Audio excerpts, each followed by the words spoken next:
waxaa jirtay in askari u dhashay qowmiyadda xamaarada dilay moogtay xildhibaan Juweeriye Subcis Allah u naxariisto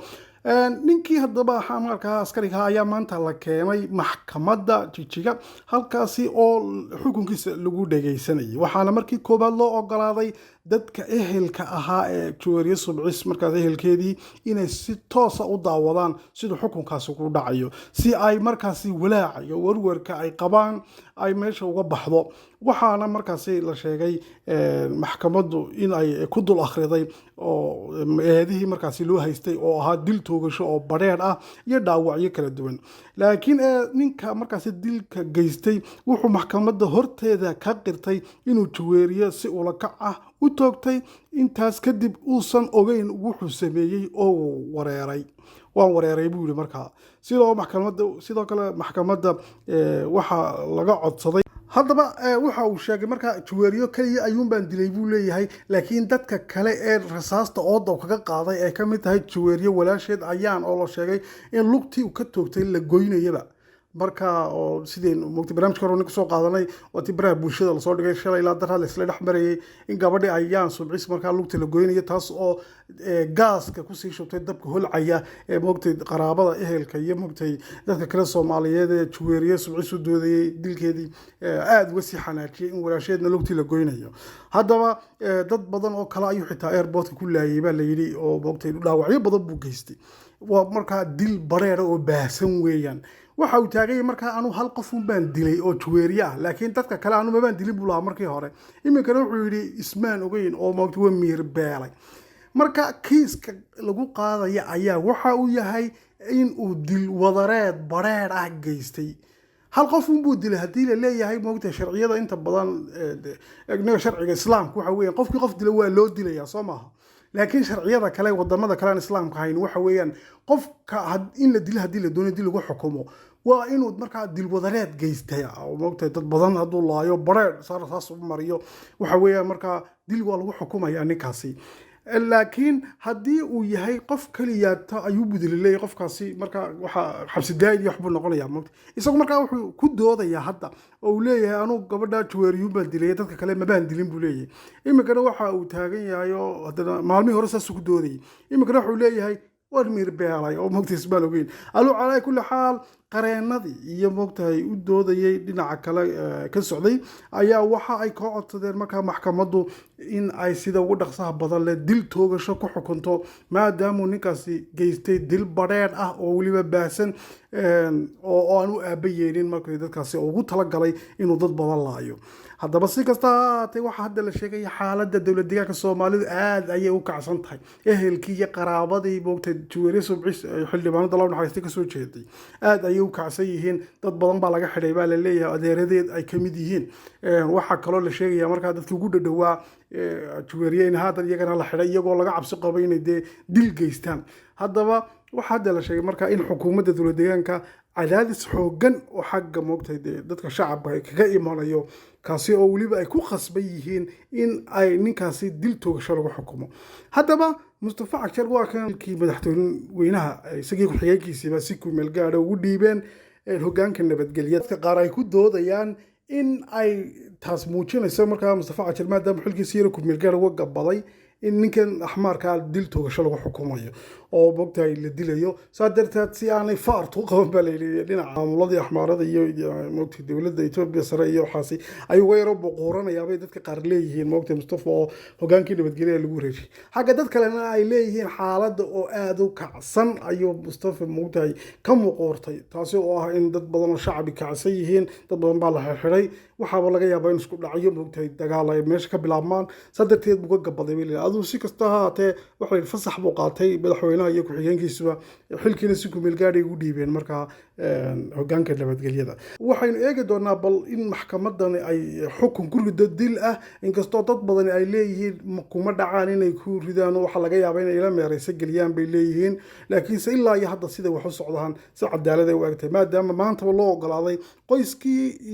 moogtay juweeriye subcis inay goobta maxkamadda joogaan oo sida ay wax u dhacayaan u arkaan waa qancin iyo qalbi qaboojin moogtahay inaan waxna la khiyaameynaynin wax madmadowna aanay jirin ninkaasina sida sharcigu qabo ayaa loo xukumayaabaa layidhi saa darteed in la joojiyo rabshadaha iyo moogtahay nabadgelyo darrada ayaa muhiim ah oo laga warsugo sida xukunka maxkamaddu ugu dhaco intaasaa moogtay inaguna idinkula dardaarmay shirkii dib u heshiisiintaha ee u socday xukuumadda Itoobiya iyo kooxda TPLF ee ka socday South Africa kaasi oo ay soo qabanqaabiyeen oo ay dabada ka riixayeen Mareykanka iyo Midowga Afrika ee muddada dheer soo jiitamayay ayaa maanta si rasmi ah haddaba loo soo gabagabeeyay haddaba waxa isweydiin leh heshiiskan hadda ay kala saxaadeen TPLF iyo xukuumadda Itoobiya ma dhaqan gelayaa mise hadhow tolo marka wax la joogo kadib ayuu jabi doonaayo marka dana dib dagaalku bilaabmaya waxa walaaca ugu weyn laga qabaana waxa weeye Eritrea xukuumadda Eritrea iyo waliba dhinaca axmaarada qoomiyadda axmaarada ayaa labadu waxay diiday heshiiskan la kala saxaaday waxaana ay markaas iyagu doonayeen dagaalka in la sii wado oo TPLF gabigeedaba cagta la mariyo ayay doonayeen haddaba waxa isweydiin leh ma ku qanci doontaa haddaba Eritrea iyo markaas axmaarada heshiiskan la kala saxday oo sidaa ma ku dhaqan gelaya horta arrinka yaab kale ee markaas intii ay socdeen wada hadaladani ka dhacay goobta ee golaha markaas waliba ay keentay xukuumadda Itoobiya ayaa waxa uu yahay marka xukuumadda Itoobiya ayaa shalay toole marka sheegtay oo golaha soo bandhigtay in heshiiska aanu saxeexna bay yiraahdeen oo TPLF la heshiinay waa inay TPLF noo saxeexda qodobka sheegaya bay yiraahdeen